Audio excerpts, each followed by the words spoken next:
Okay, this is how to configure one main screen, one extension, one outdoor camera, intercom, and with PoE without the physical or LAN connectivity on the network.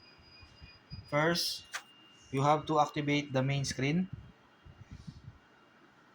We'll enter our password.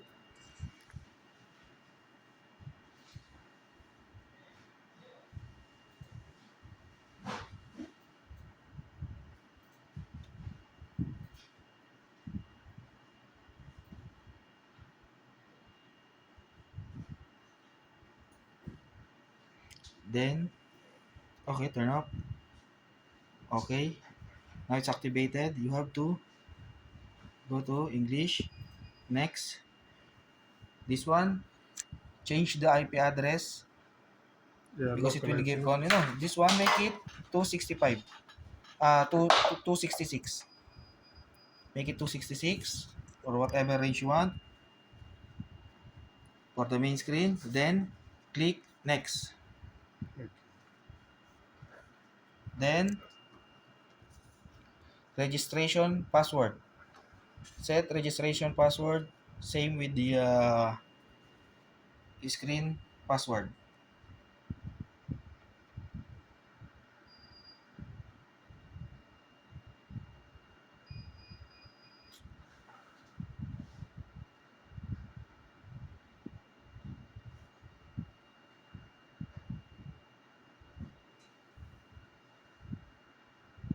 Need to confirm.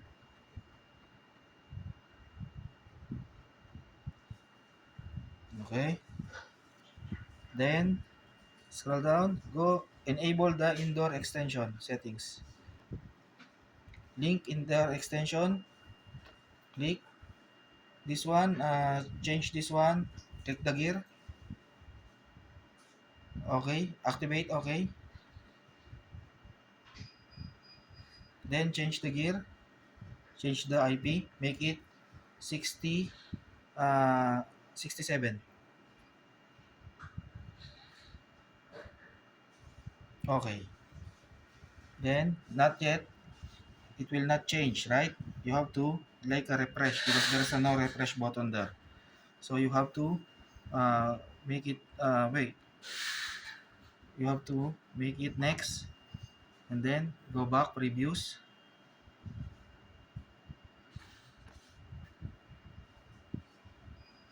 Check again.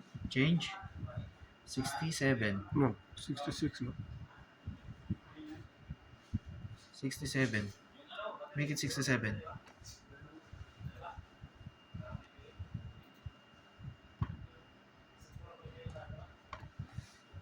Now it's 67.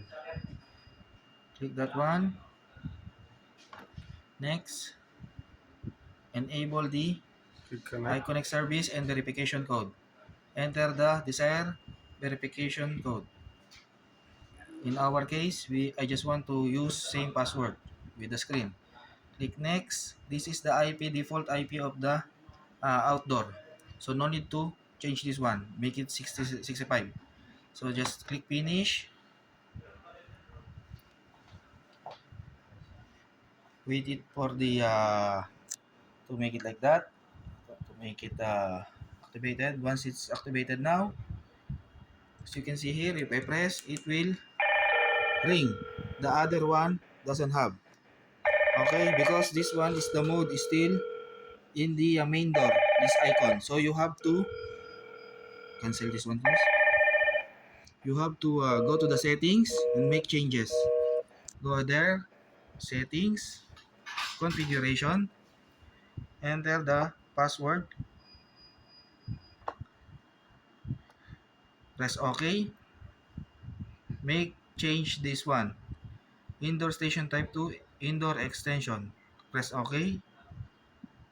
It will become indoor but still X. So it means you need to reconfigure this one.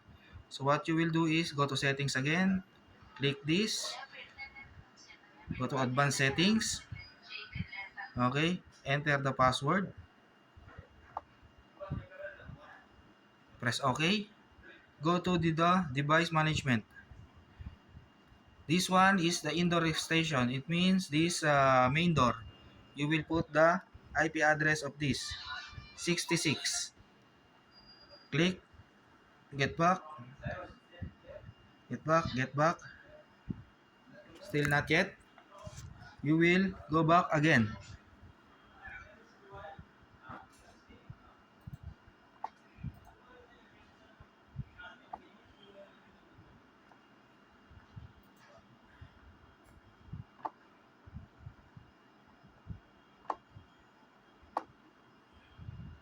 Okay. Enter the compatible SIP indoor station and then registration. Make it the same password.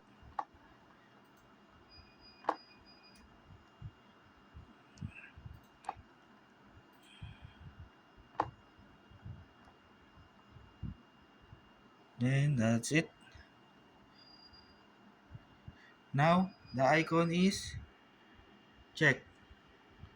So once you this one, now they can communicate each other. Not yet because but this is not online because the Wi-Fi is not yet configured. We will try. So you can try locally first. Okay. Now they are both ringing. Okay, and then you can cancel. You can also call by to each other. Just press the call button. Go to contacts, extension, call. It's calling now. You can try, but it will feedback. Hello. Okay. After that, you can also enable the snapshot. Whoever press this outdoor intercom, outdoor camera, just go to this one, the middle preference, shortcut. I'm sorry. I think this one is already. This one is already activated. No need to change. This main screen, this model. But this one, no capture lag. The extension, you just need to go to the settings, preferences, shortcut, snapshot, activate, enable. So once someone is press this one like this, cancel. Once you go back to the message, it will show this one. So there's a photo. It means it's working. Now we will configure the Wi-Fi. Go to settings, Wi-Fi. Okay, this one enable. There's a list. You must connect this one in 2.4 gigahertz frequency. So you enter the Wi-Fi password.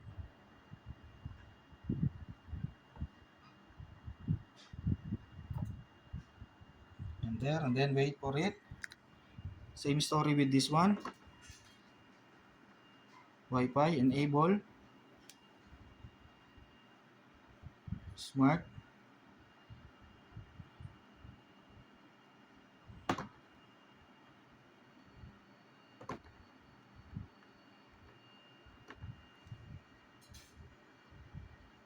Now this one is with check. Means it's properly connected. So you can connect this one with High Connect also. This one. Now it's connected. How you will see this one? With the High Connect. Since this one is X, you have to configure. But this one will already configure to my account. So that one is a different procedure. To do that one, go to settings. Where is your mobile phone? Give me your phone. Then we will proceed on how to add this phone using the High Connect application with mobile phone. So first, you have to go to the mobile phone, click add device. Okay. Scan QR code. Prepare this one. Okay. Just allow. Okay. Just prepare that one. Then you go to the settings on the screen. Click settings. Click this icon, general settings. I'm sorry, advanced settings. Configuration. Enter the screen password, QWERTY. Right after that one, go to the system maintenance, click the HiConnect service settings, and then scan this one. Wait. Scan this one, the other one, this one. Okay, you add this one, apply for sharing. Okay, alas, that's it, how you add